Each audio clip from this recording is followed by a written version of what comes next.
আজ আমি এসেছি গ্রামের সেই চিরচেনা প্রাকৃতিক সৌন্দর্যে পরিপূর্ণ গ্রাম বাংলার মাঝে।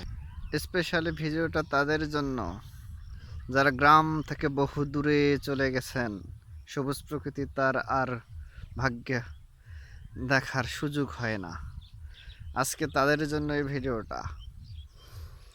যদি কারো মন খারাপ হয়ে থাকে, শেষ বিকেলে আপনি আসতে পারেন সবুজের প্রান্তরে, যেখানে এই সবুজ প্রকৃতি দেখলে মন পরিপূর্ণ হয়ে ওঠে। এই প্রকৃতির বুকে আসলে মনের সমস্ত কষ্টগুলো দূরীভূত হবে। আর এই প্রকৃতি কখনো মানুষের সাথে বিশ্বাসঘাতকতা করে না।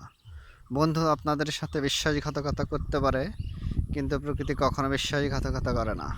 এই জন্য উইলিয়াম ওয়ার্ডসওয়ার্থ বলেছেন যে প্রকৃতিকে ভালোবাসলে প্রকৃতি কারোর সাথে কখনো বিশ্বাসঘাতকতা করে না। এটা আমি বিশ্বাস করি। আপনারা যারা গ্রাম থেকে অনেক দূরে আছেন, তারা কোনো এক সময় সবুজ প্রকৃতি দেখার জন্য গ্রামের বুকে পুনরায় ফিরে আসতে পারেন। দেখে যান, প্রাকৃতিক সৌন্দর্যে ভরপুর এই প্রকৃতি আপনার মনকে পরিপূর্ণ তৃপ্তি দিয়ে দেবে। আজকের মনে এখানেই। সবাই ভালো থাকেন। আল্লাহ হাফেজ।